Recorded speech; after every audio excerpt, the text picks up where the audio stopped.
السلام علیکم ورحمت الله وبرکاتو. ټولو ملګرو ته سلامونه. امید لرم چې ښه به ملګرو. څنګه چې تاسو ته پته دی تمنیل به ورته پته لګېدلې چې یاره د پښتو مشهور سندرغاړی چې کوم دی کې پایدشاه باچا پولیسو ګرفتار کړی دی او ډېر زیات وایرل ویډیوګانې چې کوم دی د هغه روانې دي چې یاره خلک تپوسونه هم کوي چې یاره به څه باندې ګرفتار شو.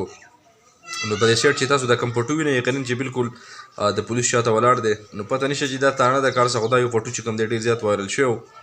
تاسو چې کوم وکتو دا داسې د ملګرو چې یاره مونږ چې کوم مطلب د تپوسونه وکړو د نور سوشل ورکرانو یا کوم پیجونه وغیره څوک یوټیوبران دي د ډېرو ملګرو نه چې یاره دا رښتیا ګرفتار شوی دی په څه کې ګرفتار شوی دی.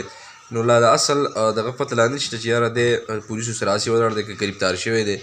او ډېر خلک دا وایي چې یاره د تره د زامنو سره څه د مطلب قتل متل شوی وغیره د هغې په کیس کې دی دعوه په ده باندې ده په دغه پټو کې ورسره د خواته چې کوم دا ولاړ دی دا د رور دی.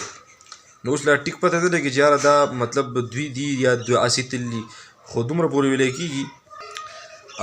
کېږي چې یاره دا د کفایتشاه باچا چې کوم دی دا سندرغاړی چې کوم د پولیسو ګرفتار کړی دی نو دا دوی په یو بل چا په دعوه باندې راغلي دي چې یاره چا قتل بل چا کړی دی او دعوه په دوی باندې کړې ده.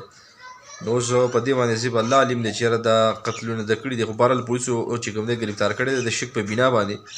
نور مخکې به انشاءالله ګورو چې یاره مخکې څه اپډیټ دي دی په څه باندې ګرفتار شو یا که چېرته دی آزاد نه کړی شو نو بیا به پته لګي چې یاره نوی څه اپډیټ و.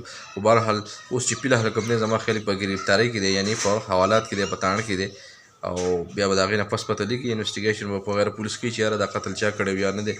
تاسو ته پته ده چې یاره 400 وغیره دغه ځایونه چې کوم دي نوښار مردان دغه ځای کې څومره قتلونه کېږي څومره مرګونه کېږي د هغې خو شمار نه دی معلوم. نو بس د الله نه به د خیر سوال کوو انشاءالله د نیکسټ ویډیو پورې انتظار کوئ او که کومو ملګرو چینل یې سبسکرایب کړی نو چینل سبسکرایب کړئ او بېل ایکن سره پریس کړئ.